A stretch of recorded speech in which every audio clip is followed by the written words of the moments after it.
رب العالمین والصلاة والسلام علی رسول کریم اما بعد۔ عزیز ساتھیوں، آج کے درس کے اندر رمضان المبارک کے احکام و مسائل کے تعلق سے کچھ باتیں آپ کی گوشہ گزار کریں۔ رمضان المبارک روزہ اللہ رب العالمین کی عبادت ہے، تو اس تعلق سے اس کے جو احکام و مسائل ہیں وہ ہمیں سیکھ لینا چاہیے، جان لینا چاہیے، تاکہ ہمیں کسی طرح کی کوئی دشواری اور پریشانی نہ ہو۔ تو اس مسئلے کے اندر در حقیقت میں بات بڑی لمبی ہو سکتی ہے، بہت تفصیلی بات ہے، لیکن اختصار کے ساتھ میں جو مسائل ہے وہ مسائل میں آپ کے سامنے رکھا ہوں۔ دلیل ہر مسئلے کی موجود ہے، لیکن اگر وہ دلیل بھی آپ کے سامنے رکھی جائے تو بہت لمبا ہوتی ہے، تو اس لیے جو مسائل ہیں میں مسائل آپ کے سامنے یکے بعد دیگرے آپ کے سامنے پڑھ دیتا ہوں، تاکہ بات بھی واضح ہو جائے، اور اگر کبھی کوئی دلیل کے تعلق سے کوئی بات ہوگی تو انشاءاللہ تعالیٰ وہ دلیل بھی کبھی پیش کر دی جائے گی، ضرورت ہوگی تو روزے کے تعلق سے پہلی بات یہ ہے کہ روزے کے ارکان، روزے کے دو رکن ہیں۔ پہلا رکن ہے نیت۔ نیت اللہ کے رسول کی پیاری حدیث، اس میں پیارے نبی صلی اللہ علیہ وسلم میں انما الاعمال بالنیات، ہم لوگ کا دار و مدار نیتوں کے اوپر ہے، یعنی دل کا ارادہ جو ہے اسی کو نیت کہا جاتا ہے، زبان سے نیت نہیں ہے، زبان سے نیت نہیں ہے۔ اب ہمارے یہاں پر کیا ہے کہ بعض لوگوں نے زبان سے نیت کے الفاظ بنا رکھے ہیں، یہ بسم غد نویت من شہر رمضان، اس طریقے کے الفاظ اللہ کے رسول کی کسی بھی صحیح یا ضعیف یا موضوع روایت کے اندر وارد نہیں ہے، بلکہ بناوٹی الفاظ ہیں۔ اور یہاں پر ایک بات میں آپ کو بتلاؤں کہ آپ دیکھیے کہ جن لوگوں نے یہ الفاظ بنائے ہیں وہ لوگ روزے کے تعلق سے بھی الفاظ عربی زبان کے اندر نیت، اور وہی لوگ جب نماز کی نیت کرتے ہیں تو اردو میں کرتے ہیں، تو یہ تضاد ہے کہ نہیں ہے؟ فرق پایا جاتا ہے کہ نہیں جاتا ہے؟ اگر بناوٹی ہی ہے تو نماز کے الفاظ جو نیت کی بنا رکھے ہیں وہ بھی اردو میں عربی میں ہونے چاہیے، جیسے روزے کے بنا رکھے ہیں۔ تو میرے بھائی دوستو، نہ تو نماز سے پہلے زبان سے کوئی نیت ہے، نہ روزے سے پہلے ہے، بلکہ دل کے ارادے کا نام ہے۔ اب دل کا ارادہ یعنی اس سے کیا ہوتا ہے کہ دل میں جو ارادہ کیا ہے، اب اس کی بنیاد تو دو فائدے ہوتے ہیں۔ ایک فائدہ تو یہ ہوتا ہے کہ عبادات کو بعد سے بعد الگ کرنا، مطلب یہ ہے کہ عبادات میں کچھ فرض ہے، کچھ نفلی ہے، جیسے رمضان المبارک کے روزے فرض روزے، اور بعض روزے کبھی نفلی روزے ہوتے ہیں، جو آدمی کبھی مہینے میں 3 روزے ہیں، یا پیر اور جمعرات کا روزہ ہے، یا یوم عرفہ کا روزہ ہے، یا عاشورہ کا روزہ ہے، یا شوال کے 6 روزے ہیں، تو بعض کو بعض سے یعنی عبادات کے بعض کو بعض سے الگ کرنا۔ اب نفلی روزہ جو ہے یا فرد روزہ جو ہے، فرد روزہ، اس کی جو نیت ہوگی وہ صبح صادق سے پہلے پہلے، صبح صادق یعنی شہری کا جو ختم ہونے والا ہے اس سے پہلے پہلے اس کی نیت کرنا شرط ہے، لیکن وہ نیت کیسے ہوگی؟ دل کے ارادے کا۔ تو پہلی روزے کا پہلا رکن کیا ہے؟ نیت، اور بغیر نیت کہ روزہ درست نہیں ہوگا ہے۔ اور دوسری بات یہ ہے کہ صبح صادق سے لے کر یعنی شہری کا جو وقت ہے، شہری کا وقت ختم ہو جاتا ہے، اس وقت سے لے کر سورج کے غروب ہونے تک بغیر کھائے پیے یعنی کھانا اور پینا یہ تو ممنوع ہے، اور اسی طریقے سے دیگر جو ممنوع احکام، دیگر ممنوع جو چیزیں ہیں جن سے اسلام نے ہمیں رکنے کا حکم دیا، ان تمام سے اجتناب کرنا، ان تمام سے بچنا۔ تو یہ دوسرا رکن ہے روزے کا، کہ صبح صادق سے لے کر غروب آفتاب تک بغیر کھائے پیے، اور دیگر ممنوع جو شریعت اسلامیہ نے جن کو ممنوع قرار دیا ان تمام سے اجتناب کرنا۔ تو روزے کے دو رکن ہیں، نیت، اور اسی طریقے سے صبح سے لے کر شام تک جن چیزوں سے رکنے کا حکم دیا گیا، یعنی صبح صادق سے لے کر غروب آفتاب تک ان تمام سے رکنا۔ تو یہ پہلی بات ہوئی، روزے کے دو رکن ہیں۔ دوسری بات یہ ہے کہ روزے کے شرائط، روزے کی کیا شرائط ہیں؟ تو روزے کی جو شرائط ہیں وہ یہ ہے، پہلا شرط یہ ہے کہ آدمی مسلمان، ٹھیک ہے۔ دوسری شرط یہ ہے کہ روزہ اس پر فرض ہے جو بالغ ہے، عاقل، بالغ یعنی جو بالغ ہے۔ اب بالغ کب ہوتا ہے؟ اس کے تعلق سے چند اقوال ہیں۔ پہلا تو یہ ہے کہ اس میں مرد اور عورت دونوں برابر ہیں، یعنی زیر ناف کی بال آ جانا، یا اسی طریقے سے منی خارج ہونا، احتلام کو ہونا، یہ بھی بلوغت کی علامت ہے۔ یا اسی طریقے سے عورت کے معاملے میں ایک چیز الگ ہے، وہ یہ ہے کہ حیض کا خون آنا، بچے کو جب حیض کا خون آنے لگ جاتا ہے تو وہ حیض کا خون آنا یہ اس کی بلوغت کی علامت ہے. تو دوسری شرط کیا ہے؟ روزہ کس میں فرض ہے؟ بالغ. دوسری شرط بالغ. تیسری ہے عقل. عاقل بھی ہونا چاہیے. پاگل مجنون دیوانے اس پر عبادت فرض نہیں ہے. تو تیسری شرط کیا روزے کی؟ عاقل ہو، عقل والا بھی ہو، مسلمان ہو، بالغ ہو، عاقل ہو. اور اسی طریقے سے چوتھی شرط یہ ہے کہ آدمی کیا ہے؟ اس کو قدرت ہو، یعنی بیمار نہ ہو، مریض نہ ہو، کیونکہ روزے کے لیے اللہ نے رخصت دیا نا مریض کو. اور اسی طریقے سے وہ آدمی مقیم ہو، حالت اقامت میں ہو، یعنی اپنے مقام پر ہو، کیونکہ سفر میں جو ہے اللہ نے اس کو رخصت دی. تو یہ چوتھی شرط ہے. چوتھی اور پانچویں شرط ملی بھی ہے کہ آدمی کے اندر طاقت ہو اور اسی طریقے سے آدمی کیا ہے؟ مقیم ہو. اور چھٹی شرط یہ ہے کہ موانع سے خالی ہو، یعنی جو چیزیں روزے کے لیے رکاوٹ بن سکتی ہے ان سے خالی ہو. اور یہ چیز بطور خاص عورتوں کے لیے، یعنی حیض اور نفاس کا خون. اگر عورت کو حیض مہینے کے جو پیریڈ ہے وہ آ رہا ہے، یا بچے کی پیدائش کے بعد بھی جو خون آتا ہے جسے نفاس کا خون کہا جاتا ہے، اگر یہ چیزیں ہیں، یہ پیریڈ عورت کا چل رہا ہے، تو اس کے اندر وہ روزہ نہیں رکھے گی، وہ بعد میں روزے کی قضا کرے گی. تو یہ روزے کی 6 شرطیں ہیں. روزے کی 6 شرطیں ہوئی: مسلمان ہونا، اسی طریقے سے بالغ ہونا، عاقل ہونا، اور اسی طریقے سے آدمی کیا ہے؟ اس کو قدرت ہو، مقیم ہو، اور اسی طریقے سے موانع والی چیز، جو معنی جو چیزیں ہیں جو روزے کو کرنے کی سبب بنتی ہیں، یعنی حیض اور نفاس کا خون، یہ عورتوں کے ساتھ بھی مسئلہ خاص ہے، تو وہ چیزوں سے کیا ہے؟ وہ پاک مسا. یہ 6 شرطیں ہوئی روزے کی. اسی طریقے سے روزے کو توڑ دینے والے اعمال، روزہ کن سے ٹوٹ جاتا ہے؟ تو پہلی چیز روزہ جن سے ٹوٹ جاتا ہے وہ یہ ہے جمع کرنا. جمع مطلب یہ ہے عورت سے ہم مصری کرنا. روزے کی حالت میں صبح صادق سے لے کر غروب آفتاب، سورج کے غروب ہونے تک، اس پیریڈ میں جو عورت سے ہم مستری کر لیتا ہے یا تعلقات قائم کر لیتا ہے، اب اس میں منی خارج ہوئی یا نہیں ہوئی، روزہ گیا اس کا، روزہ گیا. یعنی آدمی نے جمع جو کیا ہے، اب اس کی منی خارج ہوئی یا نہیں ہوئی، دونوں شکلوں میں اس کا روزہ چلا گیا. دوسری ہے کہ آدمی اپنی چاہت یا اختیار کے ساتھ منی کو خارج کر لے. آدمی اپنی چاہت یا اسی طریقے سے اختیار کے ساتھ میں، بسا اوقات آدمی دماغ کے اندر ایسا خیال پیدا کرے کہ اس کی بنیاد تو منی خارج ہو جائے، یا آدمی بہت سارے ذرائع ہیں اسے، تو کسی طریقے سے اگر وہ اپنی منی کو خارج کرتا ہے یعنی چاہت کے ساتھ کے اندر، تو اس کی بنیاد پر بھی اس کا روزہ ضائع، اس کا روزہ ٹوٹ چکا ہے. اسی طریقے سے تیسری چیز یہ ہے جو روزے کو توڑ دیتی ہوئی ہے، جان بوجھ کر کھانا پینا، جان بوجھ کر کھانا پینا. اور اسی طریقے سے چوتھی چیز یہ ہے جو چیز کھانے اور پینے کے حکم میں آتی ہے، جو چیز کھانے اور پینے کے حکم میں آتی ہے، جیسے مثلا خون کا چڑھوانا، خون کا چڑھوانا یہ بھی روزے کو توڑ دیتی ہے. ایسے وہ انجیکشن جو انسان کو طاقت پہنچاتے ہیں، جو انسان کو طاقت پہنچاتے ہیں، تو اس کی بنیاد پر بھی اس کا روزہ ضائع ہے، اس کا روزہ چلا جائے گا. البتہ یہ ہے کہ درد کا جو انجیکشن ہے، درد کا انجیکشن انسان لگا سکتا ہے، درد کے انجیکشن کی گنجائش موجود ہے، وہ لگوا سکتا ہے. لیکن جس انجیکشن کو لگانے سے طاقت آتی ہے، کیونکہ روزے کے اندر کیا ہے؟ طاقت ہی سے تو بچنا ہے. اگر پیٹ میں طاقت پہنچ رہی ہے تو اس سے روزہ چلا گیا. تو وہ چیز چوتھی چیز کیا ہے جس کے کھانے یا پینے سے انسان کو کیا ہے؟ قوت ملتی ہے، تو وہ چیز کیا ہے کہ روزے کو توڑ دے گی. اور اسی طریقے سے پانچویں چیز یہ ہے حجامہ کروانا. حجامہ کروانا، کچھ نہ لگانا جسے کہا جاتا ہے، اس سے بھی روزہ ضائع ہو جائے گا، اس سے بھی روزہ چلا جائے گا. اور چھٹی چیز یہ ہے جو روزے کو توڑ دیتی ہے، باطل کر دیتی ہے، وہ یہ ہے جان بوجھ کر طے کرنا، انگلیاں ڈال ڈال کر الٹی کرنا. اگر اپنے آپ ہے، اپنے آپ ہے، وہ بسا اوقات ہوتا ہے کہ شہری کے اندر آدمی کھاتا ہے تو شہری کے کھانے کی عادت ہی ہوتی ہے صبح کے وقت، کبھی کبھار الٹی ہو جاتی ہے. اگر اپنے آپ ہے تو روزہ ضائع نہیں ہے، اپنے آپ ہے تو روزہ باطل نہیں ہے. اور اگر جان پر انگلیاں ڈال کے کیا ہے تو اس کا روزہ گیا.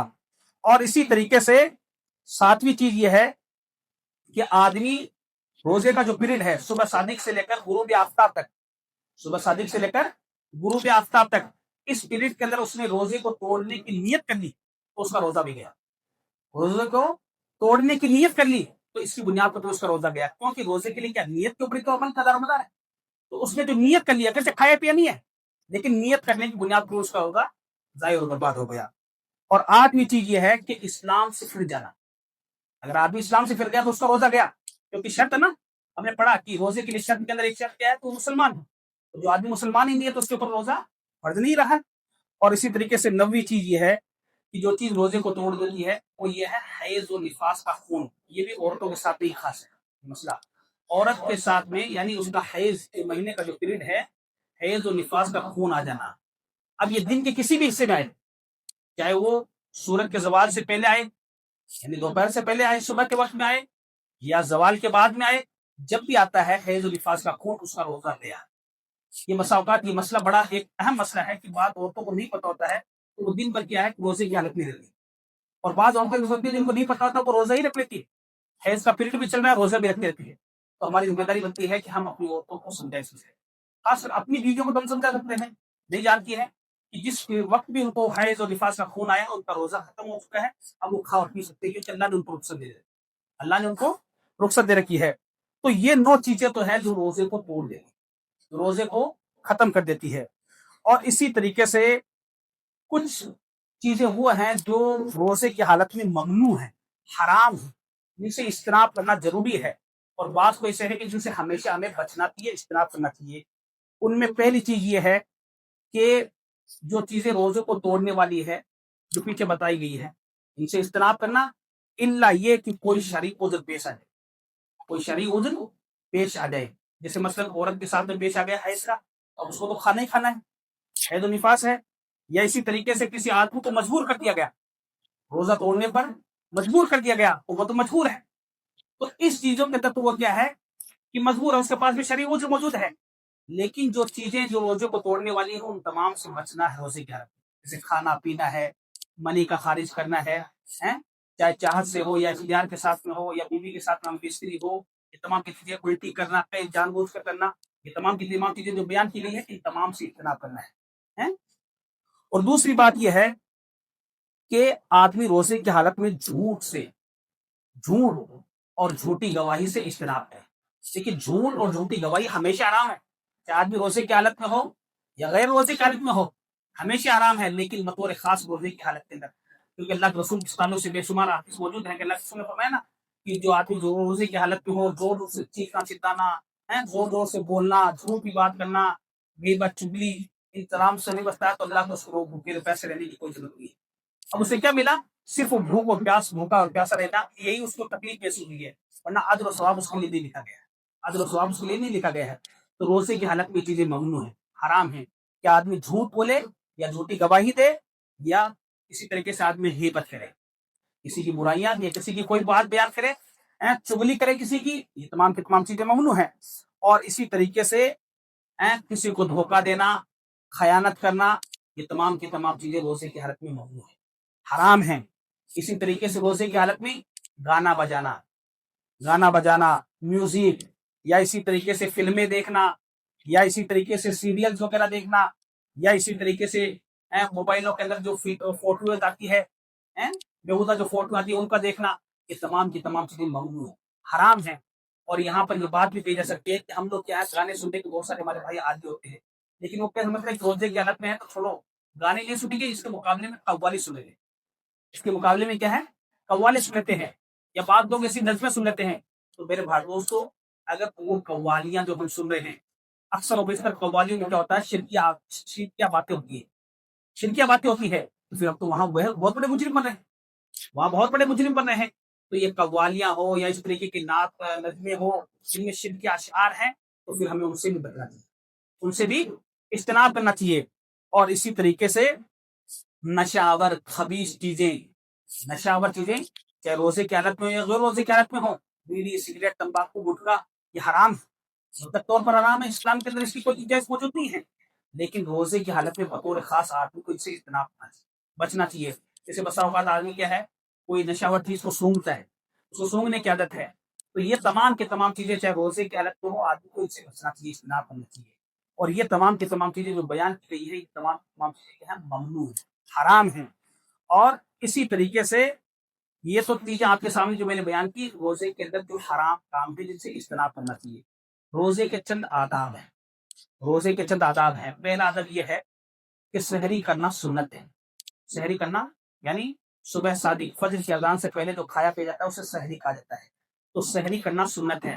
اب ہوتا یہ ہے کہ آدمی کو صبح کھانے کی عادت نہیں ہوتی ہے, تو سحری کے وقت کھایا نہیں جاتا ہے, کسی آدمی کے دل نہیں چاہ رہا لیکن اس کی نیت کیا کہ میں روزہ رکھوں، تو کم از کم کیا ہے، مسنون یہ ہے کہ ایک کھجور ہی کھائے، کیونکہ سب سے بہترین سحری کیا ہے، کھجور کا کھانا، سب سے بہترین سحری کھجور کا کھانا۔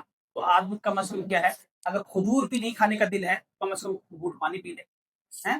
لیکن بہرحال یہ ہے کہ سحری کرنا افضل ہے، سنت ہے، اور سحری کا اللہ نے برکت رکھا ہے، اللہ نے سحری کے اندر برکت رکھی ہے۔ تو پہلا ادب کیا ہے روزے کا، سحری کرنا، اور اسی طریقے سے سحری کے اندر تاخیر کرنا۔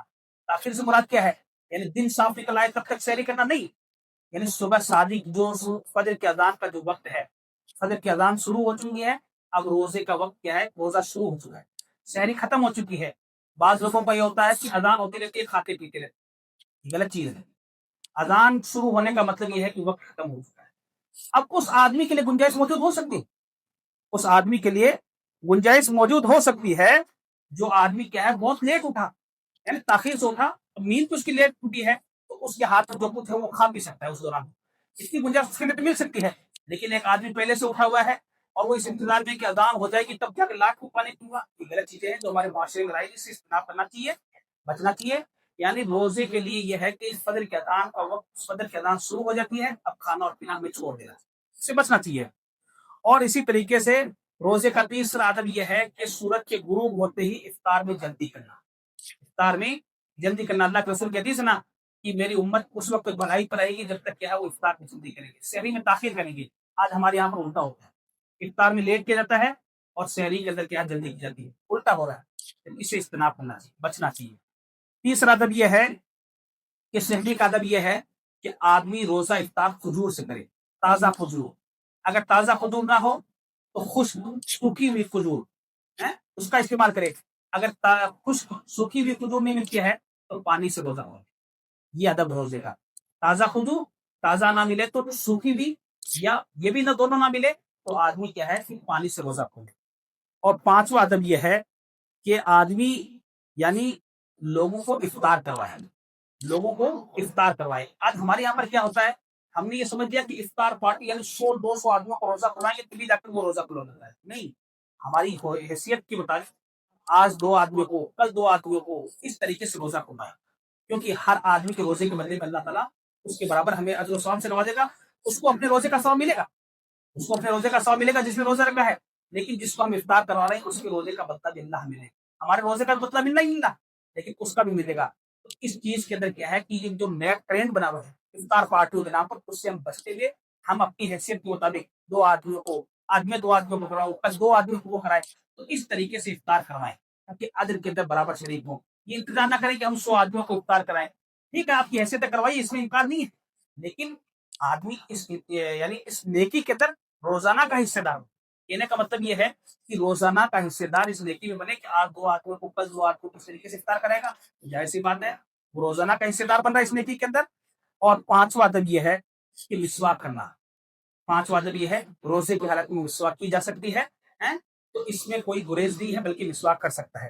اور اسی طریقے سے روزے کی حالت میں جو چیزیں مباح جائز ہیں وہ چند چیزیں یہ ہیں کہ آدمی کیا ہے کہ روزے کی حالت میں جب صبح کے وقت اٹھتا ہے، کبھی کبھار ایسا ہو جاتا ہے کہ آدمی رات کو تعلقات بیوی کے ساتھ میں صحبت قائم کی اور دیر سے اٹھا، نیند اس کی بہت دیر سے کھلی ہے، اب اس کے پاس بھی یہ ہے کہ اگر میں نہاؤں گا تو سحری کا وقت ختم ہو جائے گا، نہاؤں گا تو سحری کا غسل کروں گا تو سحری کا وقت ختم ہو جائے گا، تو پھر میں کیا کروں؟ تو اس شکل میں اگر وقت بہت تھوڑا سا بچا ہے سحری کے ختم ہونے کا تو اس شکل میں آدمی پہلے کیا ہے کہ سحری کر لے، پہلے آدمی سحری کر لے، گھر کی اذان ہو گئی، اب اذان ہونے کے بعد بھی نہا لے، اور نہا پہ اس کو نماز پڑھنی ہے، فجر کی نماز پڑھنی ہے، کیونکہ بغیر نہائے تو نماز نہیں پڑھ سکتا ہے۔ تو روزے کی حالت میں مطلب یہ ہے کہ کبھی آدمی کے پاس میں ایسی کنڈیشن یا ایسی پوزیشن ہو گئی ہے کہ صبح کے وقت میں وہ اٹھا اور اس کے پاس میں وقت بہت تھوڑا ہے، اب وہ کیا کرے، یعنی جنبی ہے تو اس شکل میں پہلے وہ سحری کھائے، وہ پہلے سحری کھائے گا، انتظار نہیں کرے گا کہ میں پہلے نہا لوں، وہ نہائے گا تب تک سے وقت ہی ختم ہو گیا، پھر وہ سحری کب کھائے گا؟ تو اس شکل میں یہ ہے کہ پہلے وہ کیا ہے سحری کر لے اور پھر اس کے بعد میں وہ غسل کر لے گا۔ ایک چیز تو یہ ہوئی، یہ جائز ہے، روزے کی حالت میں جائز ہے۔ دوسرا یہ ہے کہ گرمی کی شدت کی وجہ سے یا آدمی کو کبھی پیاس کی تڑپ کی وجہ سے آدمی غسل کر سکتا ہے، آدمی روزے کی حالت میں نہا سکتا ہے. پانی پینا ممنوع ہے, پانی نہیں پینا بلکہ نہا سکتا ہے تاکہ تازگی اس کے اندر آ جائے, اس کے جسم کے اندر تازگی آ جائے. تو غسل نہا سکتا ہے روزے کی حالت کے اندر. اور اسی طریقے سے جیسے عورتوں کے ساتھ بھی مسئلہ بطور خاص ہے, اگر کوئی مرد بھی ہے اس سلسلے میں تو اس کے لیے بھی جائز ہے کہ بوقت ضرورت روزے کی حالت میں کھانے کو چکھا جا سکتا ہے, لیکن اس کو نگلا نہیں جائے گا, اس کو نگلا نہیں جائے گا بلکہ اس کو تھوک دیا جائے گا. زبان پر سے ذائقہ پتہ چل جاتا ہے کہ نمک زیادہ ہے کہ کم ہے, یہ ذائقہ تو ضرورت کے تحت روزے کی حالت میں یعنی کھانے کو چکھا جا سکتا ہے. یہ عورت کے ساتھ بھی ہے, مرد کے ساتھ ہو سکتا ہے, اس میں کوئی قباحت کی بات نہیں ہے, یہ جائز عمل ہے روزے کی حالت میں. اسی طریقے سے روزے کی حالت میں ایک چیز یہ بھی جائز ہے, جو ہمارا تھوک ہے یہ ہماری حالت کے نیچے چلا جاتا ہے تو ہمارا روزہ نہیں ٹوٹتا ہے. بہت سارے لوگوں کو ہم دیکھتے ہیں کہ بار بار تھوکتے رہتے ہیں, اور بہت سارے لوگوں کو دیکھا کہ منہ میں جمع رکھتے ہیں, تو یہ بہت عجیب بات ہے, یہ مایوب بات ہے. روزے کی حالت میں تھوک حلق کے نیچے چلا جاتا ہے, روزہ نہیں ٹوٹتا ہے, تھوک سے روزہ نہیں ٹوٹتا ہے. اسی طریقے سے روزے کی حالت میں برش کرنا, پیسٹ جو آتا ہے یہ برش بھی کیا جا سکتا ہے, بشرطے کہ اس کا جو ذائقہ حلق کے نیچے نہ جائے. شرط کیا ہے, حلق کے نیچے اس کا ذائقہ نہ جائے, روزہ خراب اس کی بنیاد پر نہیں ہوگا. اگر حلق کے نیچے جاتا ہے تو پھر روزہ خراب ہو جائے گا. اور اسی طریقے سے روزے کی حالت میں خوشبو عطر وغیرہ کا استعمال کرنا یہ بھی جائز ہے, یہ بھی جائز عمل ہے. اور اسی طریقے سے بسا اوقات آدمی کا بھول چوک سے کھا پی لینا, اس سے روزہ ضائع نہیں ہوتا ہے, اس سے ضائع نہیں ہوتا ہے. روزہ کب ضائع ہوتا ہے, جب نے پڑھا روزے کے توڑنے والے امور میں جان بوجھ کے کھانا, جان بوجھ کر کھا پی لیا تو وہاں پر روزہ ضائع ہو جائے گا. اگر بھول چوک سے کھایا پیا ہے تو وہاں پر روزہ ضائع اور برباد نہیں ہے. یہ جو عمل میں نے آپ کے سامنے کیے یہ جائز عمل ہے, یعنی روزے کی حالت میں ان اعمال کے گنجائش موجود ہے. اگر بھول چوک میں کھایا پیا ہے, خوشبو لگاتا ہے, یا اسی طریقے سے دانت برش ہے, یا اسی طریقے سے بوقت کی ضرورت کھانا کو چکنا ہے, اور کبھی نہا لینا ہے روزے کی حالت کے اندر ہے, یا اسی طریقے سے وضو کی حالت میں کلی کرتا ہے, جائز عمل ہے, اس سے روزہ ضائع نہیں ہوتا ہے. اور اسی طریقے سے آدمی کبھی لیٹ اٹھا ہے تو اس شکل میں کیا ہے کہ پہلے وہ, اگر اس کو غسل کرنا ضروری ہے تو پہلے وہ سحری کر لے گا, تاکہ وقت کم ہے تو سحری کر لے گا, اور پھر اس کے بعد وہ غسل کرے گا. اب اسی طریقے سے آخری جو مسائل ہیں وہ یہ ہیں, جو معذور لوگ ہیں جن کے پاس میں عذر ہے, ان کے تعلق سے یہ ہے کہ مریض اور مسافر ہیں, اسی طریقے سے حیض اور نفاس والی عورتیں, ان تعلق سے ان کا مسئلہ یہ ہے, اگر کوئی آدمی ایسا مریض ہے تو اچانک بیمار پڑ گیا روزے کی حالت میں, تو وہ کیا ہے کہ اپنے روزے کی پابندی قضا کر لے. لیکن ایک ایسا آدمی جو ہمیشہ مریض ہے, بغیر گولی کے اس کا گزارا ہی نہیں ہے, جس کو شوگر کا پیشنٹ ہے, اس کو گولی لینی نہیں دی, اسے بھوک برداشت نہیں ہوتی ہے, تو جو آدمی ہمیشہ کا مریض ہو گیا ہے, وہ ہمیشہ کا مریض کیا ہے کہ اپنے روزے کے بدلے میں ایک مسکین کو کھانا کھلائے, اپنے روزے کے بدلے میں ایک مسکین کو کھانا کھلائے گا, یا تو وہ ایک دن کے اندر 30 مسکین کو کھانا کھلا کے پھر ہو جائے, یہ بھی صحیح عمل ہے, ایک دن میں 30 مسکین کو کھانا کھلا کے پھر ہو جائے, یا روزانہ ہر ایک روزے کے بدلے میں ایک مسکین کو کھانا کھلائے. تو یہ مریض کے تعلق سے, مریض کی دو کنڈیشن ہے, ایک تو یہ یعنی بوقت ضرورت, یعنی کبھی کبھار ایسا مریض ہو گیا, اچانک بیمار ہو گیا, تو یہ تو کیا ہے کہ روزے کی بعد میں قضا کرے گا. ایک جو ہمیشہ کا مریض ہے تو وہ آدمی کیا ہے کہ وہ روزے کے بدلے میں ایک مسکین کو کھانا کھلائے گا. اور یہ یہاں پر ایک بات یاد رکھیں کہ بہت سارے ایسے ہوتے ہیں جو مریض ہوتے ہیں اور آخری عمر میں جاتے ہیں, ان کی عقل بھی ختم ہو جاتی ہے, ان کی عقل بھی ختم ہو جاتی ہے, تو وہ نہ تو روزہ رکھیں گے نہ مسکین کو کھانا کھلائیں گے, کیونکہ روزے کے تعلق سے جو شرط ہم نے پڑھی کہ روزے کے اندر عقل بھی شرط ہے, عقل بھی شرط ہے. اب عقل بھی نہیں ہے تو اس کے اوپر روزہ ہی فرض نہیں ہے, اس کو روزہ ہی فرض نہیں ہے, تو پھر وہ روزے کے بدلے میں نہ تو روزہ رکھے گا, اس کی عقل چلی گئی ہے, تو ورنہ روزے کے بدلے میں مسکین کو کھانا کھلائے گا. اسی طریقے سے حیض اور نفاس ہونا, جو عورتیں جن کو مہینہ کا پیریڈ آتا ہے وہ بھی روزے کو چھوڑ دیں گی, اور بعد میں یعنی اگلے سال کے روزے ہیں ان سے پہلے قضا کرنا.